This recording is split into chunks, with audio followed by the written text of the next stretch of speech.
Okay, we are going to take on Lesson 6, Module 6 this week, and we'll talk about Lyndon Johnson's Great Society and the 1970s. This lesson may need to be broken into two parts because there's a lot to cover, but we'll see how it goes. Chapters 26 and 27 of your textbook cover a period of roughly 2 decades, the 60s and the 70s. Many sociologists and historians would point to this era as the downfall of American morals, the rise of liberalism, and the full-blown embracing of postmodernism. Now, while I am inclined to agree with them in most regards, there was a time during Reagan's presidency when the moral majority was ascendant, and liberalism was forced to somewhat take a back seat. This, of course, was during the 80s, which we'll cover in the next module. If any two events came to define the turbulent 1960s and 1970s, it would have been the Cuban Missile Crisis and the Vietnam War. We could spend an entire semester just discussing the Vietnam War. In fact, I did just that during my undergraduate program when I took a course on the Vietnam War. I've often stated that warfare is the engine that turns the wheel of history.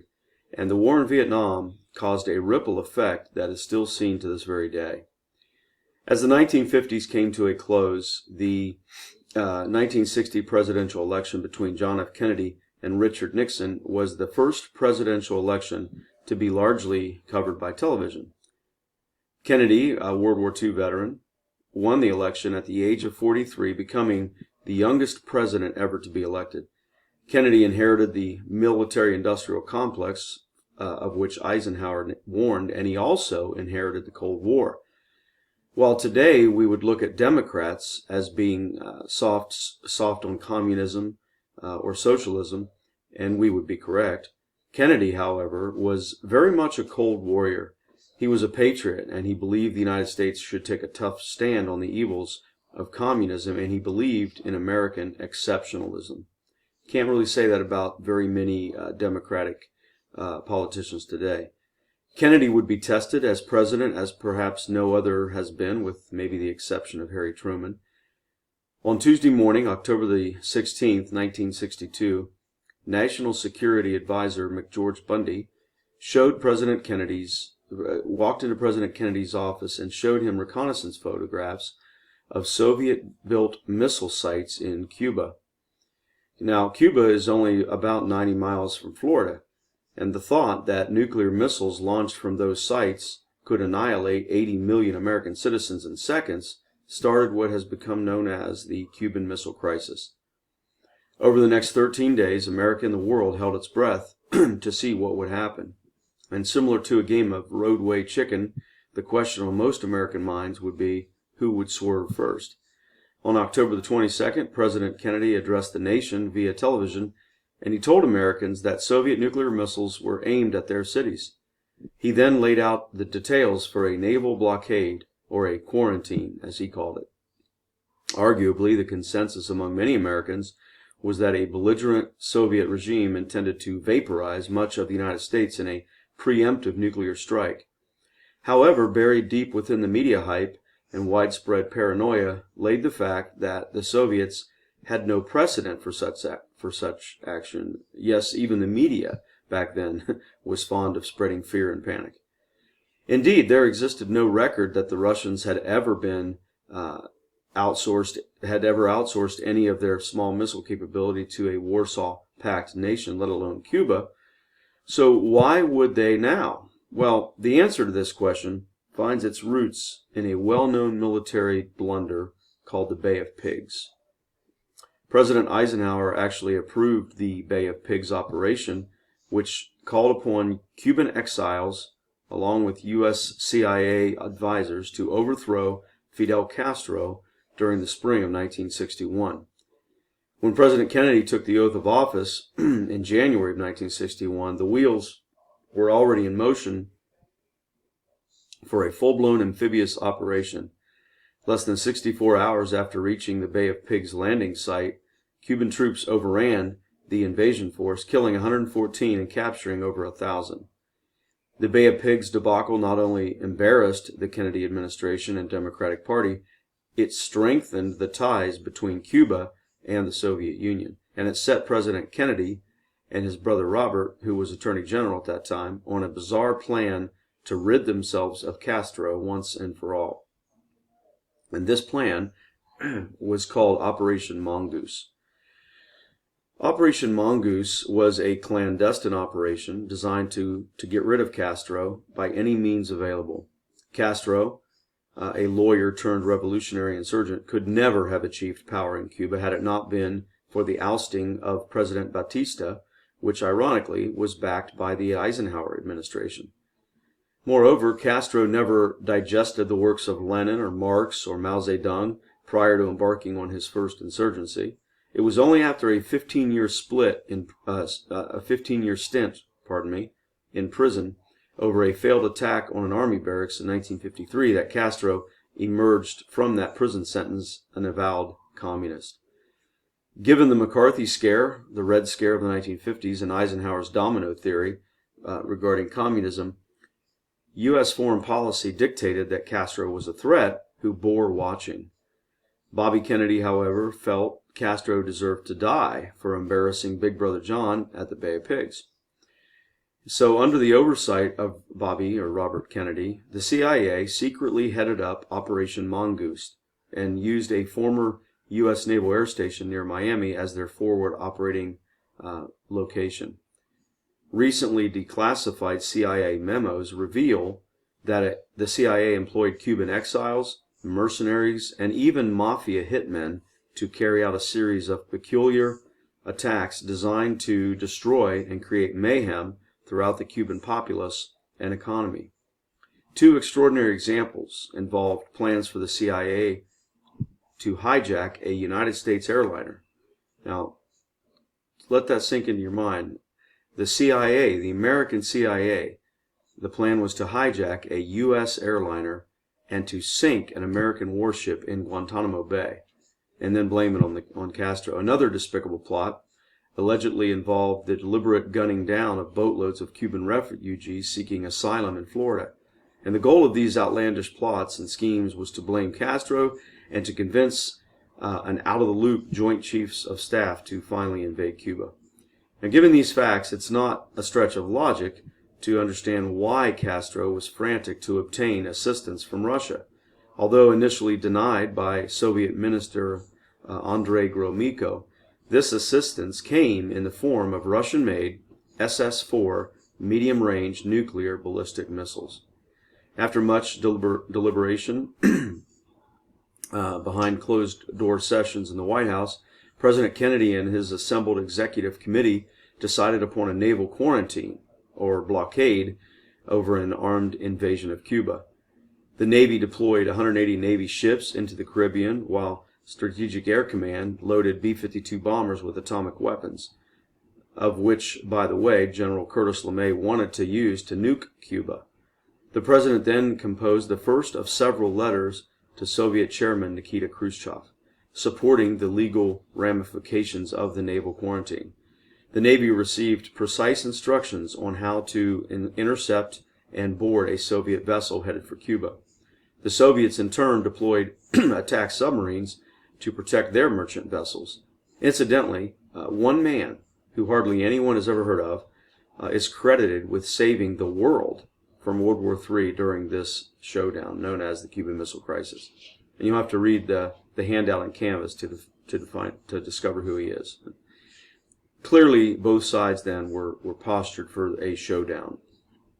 And the question remained as to who would be the first to make the mistake of escalating the situation into a global catastrophe. A popular political cartoon from the New York Times captured the emotion of those hours. The cartoon depicts Khrushchev seated across a table from President Kennedy, and both men are sitting on hydrogen bombs with their index fingers poised to press the button. Khrushchev sits on the left and is sweating profusely in this cartoon.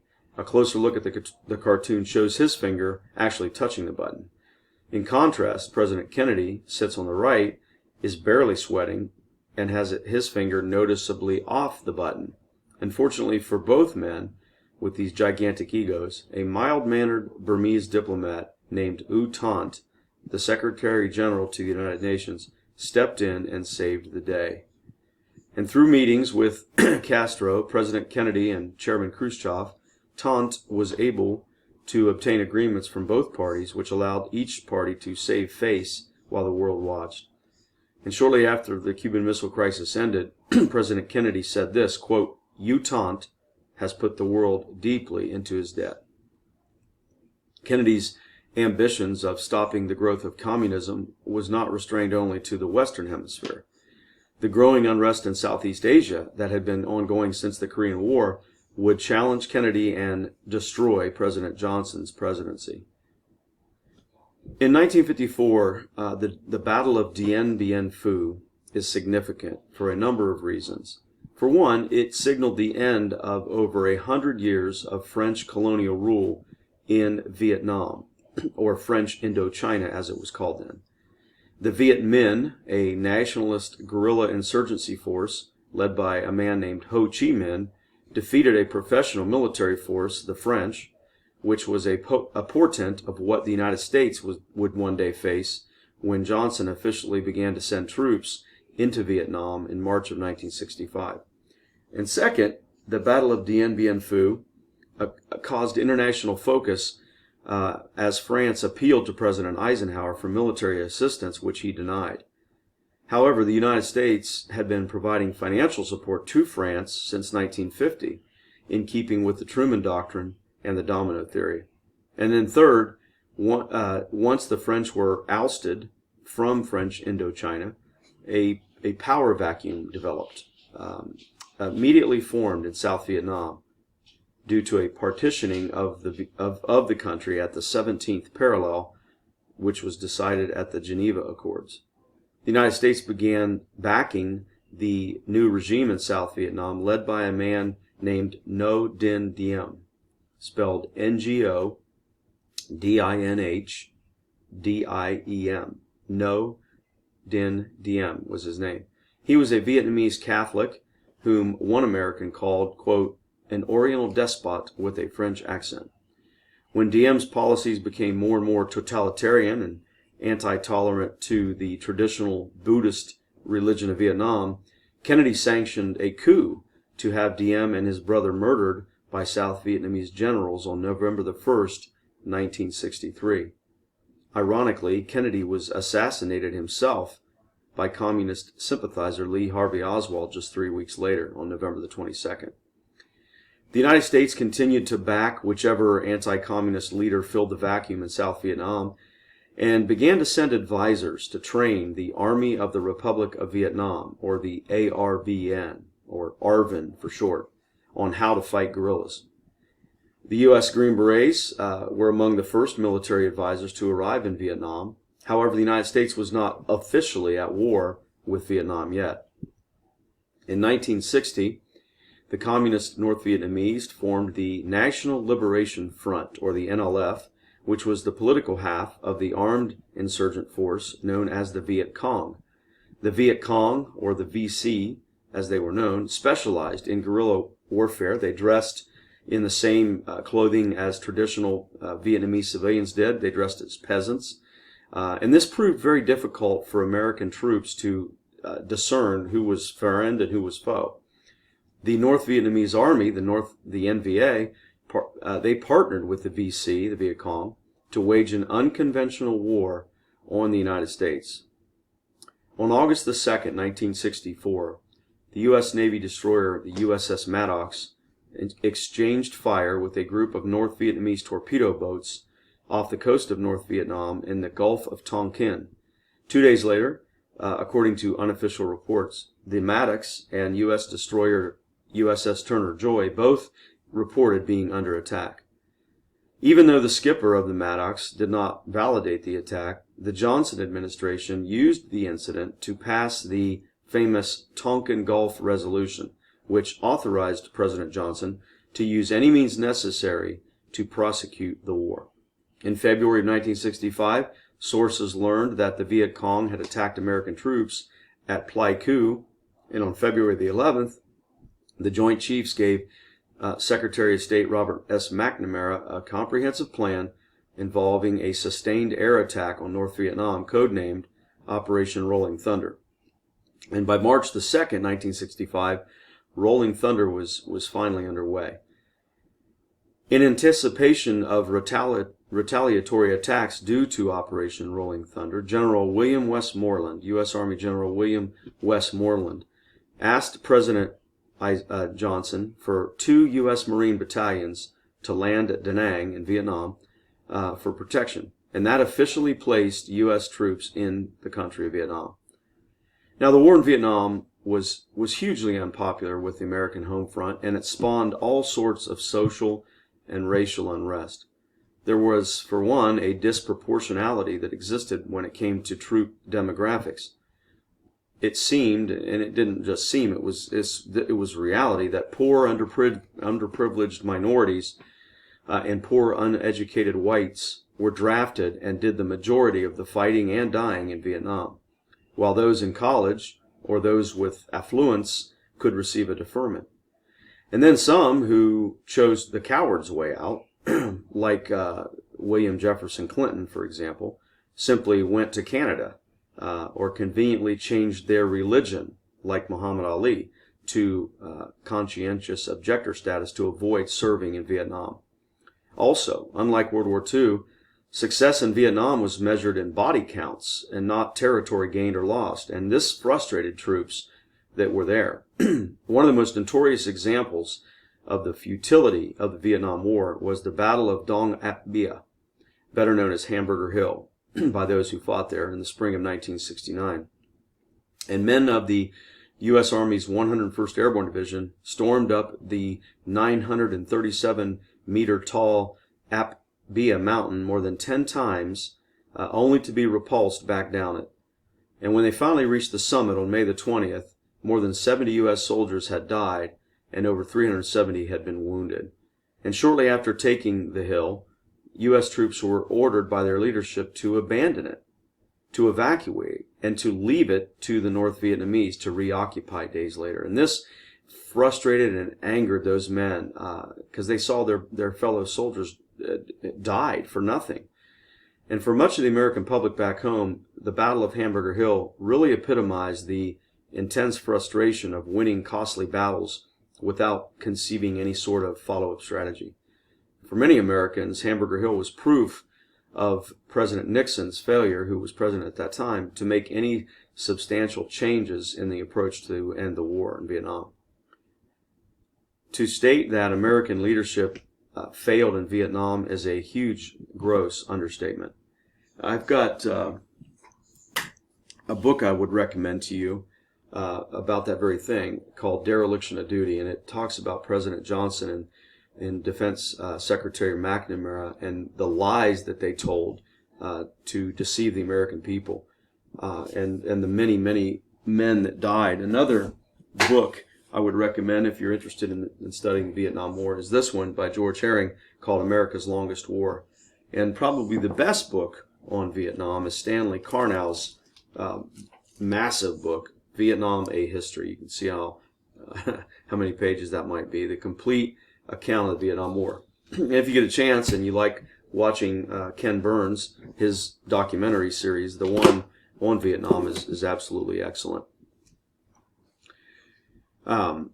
Speaking of Robert McNamara, Secretary of Defense McNamara, during the Vietnam War, he deliberately deceived the American people regarding the purpose and scope of the war, and he collectively sent more than 58,000 Americans to their deaths. Now, that may sound like a harsh statement from me, but it's the absolute truth. Perhaps McNamara deserves special blame as he crafted a plan during the war known as Project 100,000. Project 100,000. And this was a program that evolved because by 1966 it became clear to President Johnson that more men were needed for the war in Vietnam. And so Secretary McNamara, who had been a Ford executive prior to becoming Kennedy's Secretary of Defense, he was skilled at metrics and plotting graphs and so forth. Project 100,000, what it did was it lowered the mental standards for the men who would have previously been unqualified for service. And by the end of the war, Project 100,000 had shoved 354,000 substandard men who never should have been sent to Vietnam, into service. Many of these men were mentally retarded. Many of them had very low IQs, and they were just cannon fodder, frankly, for the war. And of those, over 5,000 of these low IQ men died in combat, and over 20,000 were wounded or disabled. It's tough to think about it. It's such a tragedy. And Secretary McNamara, a very wicked man in my opinion, deserves all the blame for that project. That was his project. The American experience of Vietnam, it was a senseless slaughter of patriotic Americans who simply thought that they were serving their country. During the war, President Johnson passed his Civil Rights Act, which was part of his Great Society vision for America. And even though the Civil Rights Act passed, there was still a great deal of racial unrest, particularly in the South. The same month that U.S. Marines landed in Vietnam, Dr. Martin Luther King Jr. organized the famous protest march from Selma to Montgomery, Alabama. 2 years earlier, in August of 1963, King delivered his famous "I Have a Dream" speech at the nation's capital, where he evoked the book of Isaiah in his speech. In 1968, things took a turn for the worse for America as Robert Kennedy was assassinated. Dr. King was assassinated, and the Vietnamese launched the Tet Offensive. So 1968 was really a bad year for America in many ways. Also that year, a U.S. Army lieutenant named William Calley Jr. oversaw the massacre of some 500 unarmed Vietnamese men, old men, women, and children at My Lai, known as the My Lai Massacre. Calley was later court-martialed and convicted of murder, but under the Nixon administration, Calley was sentenced to 4 years of house arrest. In the wake of eroding public approval, and especially the Tet Offensive, Johnson announced to the nation in March that he would not seek re-election. So all this turmoil made it easy for Richard Nixon to run against what many considered a bumbling Democratic Party, allowing Nixon to win the 1968 presidential election. And one of his first promises was that he vowed to end the war in Vietnam and to bring the troops home. Many would say Nixon's insecurity and ambition destroyed his presidency, and I would agree with that. Nixon was a Navy veteran, staunchly anti-communist, but he believed America needed to employ smarter diplomacy instead of jumping into any more communist-influenced civil wars in foreign lands. And early in his presidency, Nixon and National Security Advisor Henry Kissinger decided to try and play China and Russia off each other. In a stunning, never-before move, Nixon visited communist China in 1972, and then he later went to Moscow. And Nixon sought concessions in the nuclear arms race, leading eventually to the Strategic Arms Limitation Treaty, or SALT. And while in office, Nixon also drastically reduced the number of troops in Vietnam, but escalated the bombing missions to include secretly bombing neutral Cambodia, something that he kept hidden from the American people. But once they found out, more war protests began to erupt, including the tragic shooting of 13 Kent State college students in northeastern Ohio by National Guardsmen. Henry Kissinger was instrumental in getting the communist North Vietnamese to negotiate peace, and in 1973, finally, all U.S. troops were evacuated from South Vietnam. 2 years later, in 1975, Northern Vietnam, the North Vietnamese Army, rolled into South Vietnam in tanks, and all of Vietnam became communist. And this, of course, meant that for many Americans, the war in Vietnam had been all for nothing. Vietnam veterans returned home to protests. Many were spat upon in the airports.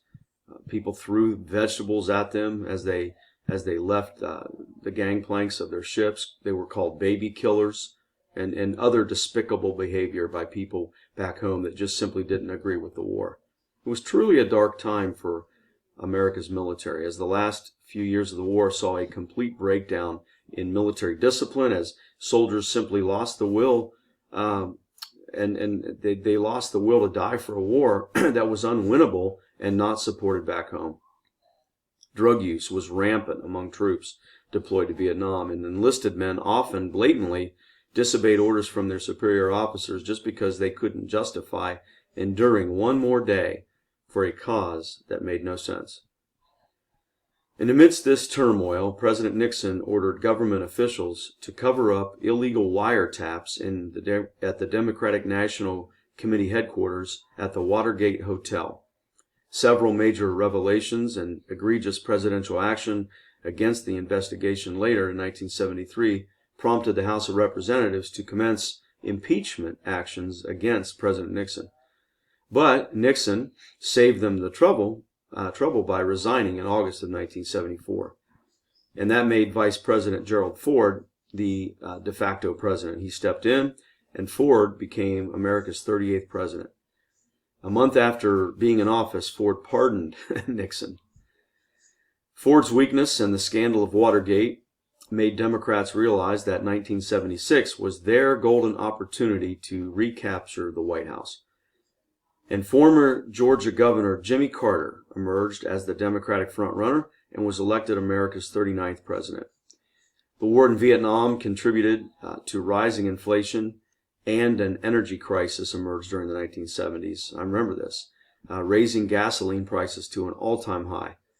And during Carter's time in office, he allowed the Shah of Iran to move to the United States to receive cancer treatments, which enraged radical Muslims. This is where America began to first have difficulty with the Middle East. And this prompted a group of radical Muslims to take over the U.S. Embassy in Tehran, Iran, along with dozens of American hostages. And this began the famous Iranian hostage crisis, which lasted 444 days and captivated the news media. I remember watching the headlines on the television. It seemed like that was all that was on TV. And even though Carter attempted a rescue, Carter sent a rescue attempt when special forces tried to land a helicopter in the desert and crashed. And this embarrassed the U.S. military. It embarrassed Carter. And it really unsettled the American people. And I remember feeling very unsettled in my spirit as a result of this during this time in America's history. And shortly after this occurred, I joined the military. And in President Ronald Reagan, governor of California, easily defeated Carter in the 1980 presidential election. And once Ronald Reagan took office, the Iranians instantly released the hostages, which was almost an omen for how Reagan was going to deal with those who sought to bring harm to the United States. And so we'll talk about the Reagan era next time.